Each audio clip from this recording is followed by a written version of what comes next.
Alright, hi. Welcome to another video of the Target Individual Program, Target Individual Experience.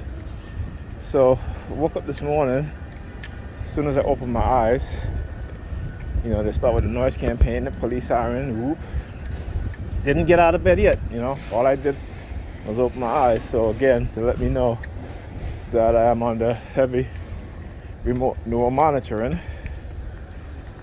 Okay, and I don't know, last night, it started with the police siren early, and then I was up pretty late, again, insomnia, so I didn't go to bed until after 5. Had to force myself to sleep. And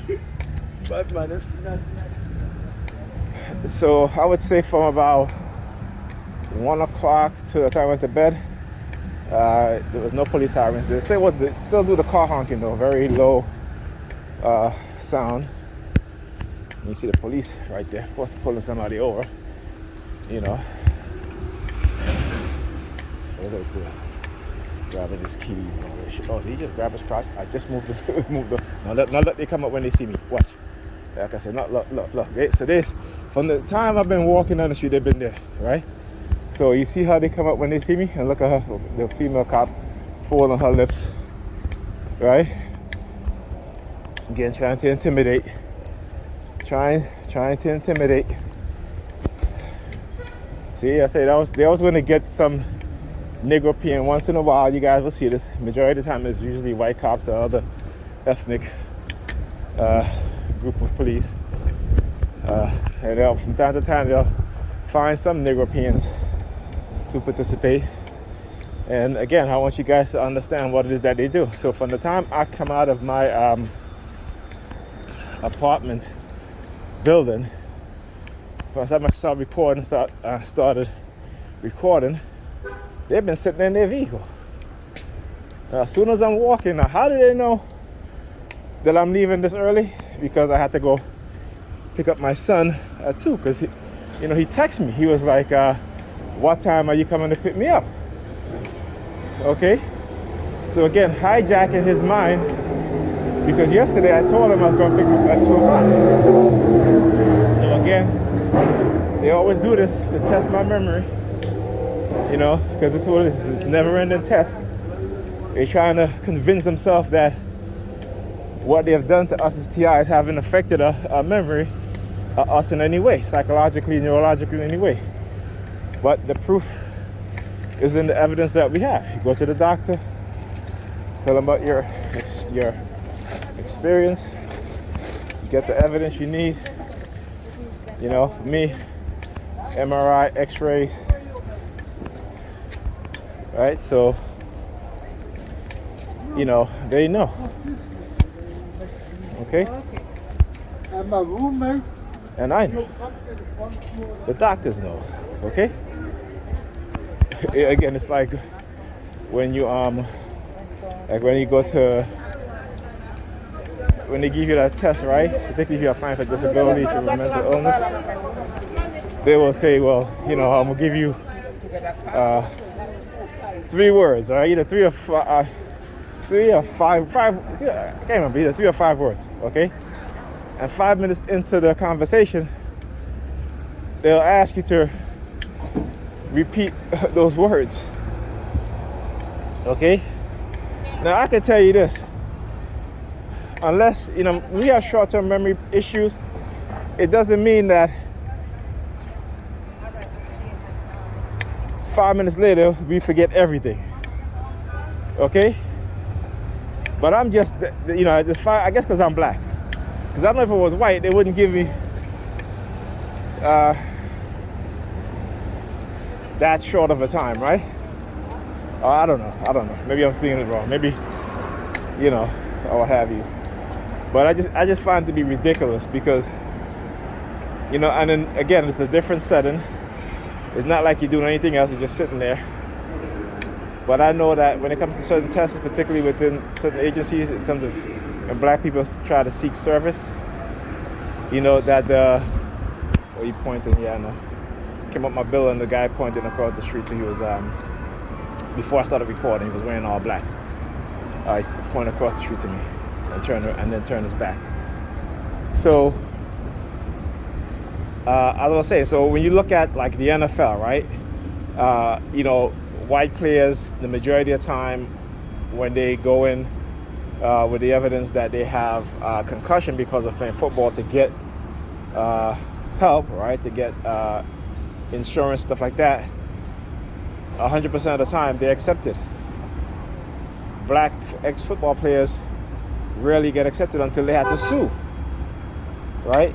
To show that there's a discrepancy, there's racism, the denial of their claim of being injured while playing football. Again, this is facts. I'm not talking about things that I believe or what I hear. This is facts. Same thing in the medical industry. We know this as black people. We know this.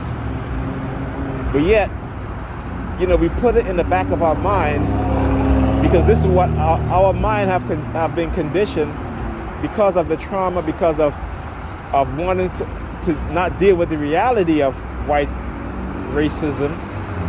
Okay, that our mind, we compartmentalize these things, we put these things away when we shouldn't, because they're killing us in ways in which we don't want to talk about. We don't even want to acknowledge that.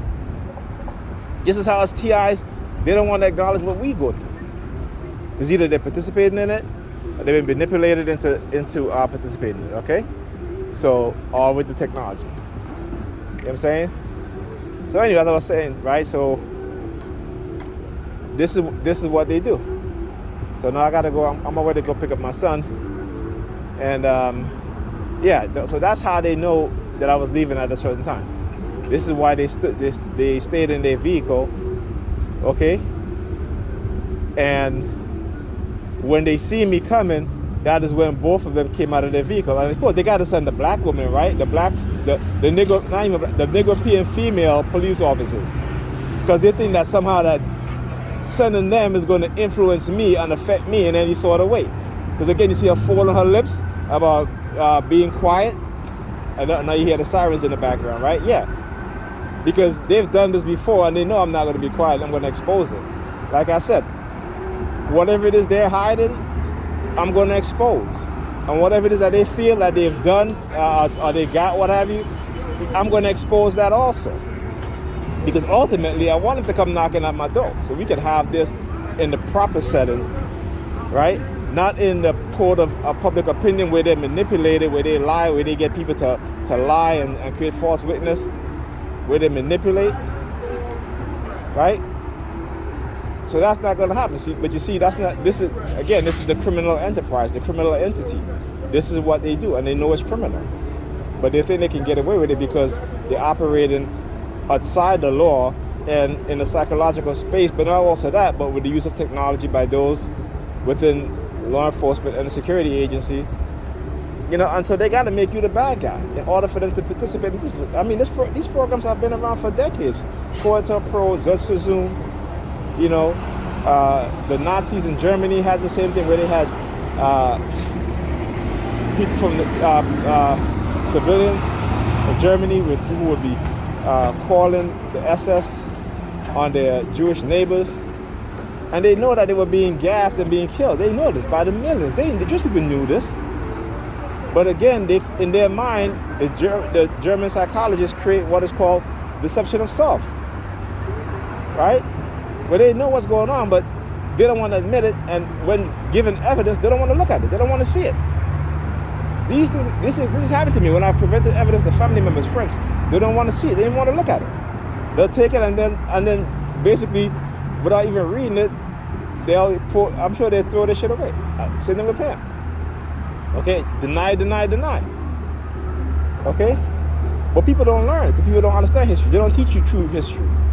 They teach you what they want to teach you because they already know how when you're finished being educated in this system, they already know how you think. Okay, and your the environment that you have you in, they already know how you're going to behave. Because again, the psychological condition and brainwashing. Anyway, I'll talk to you guys in the next video.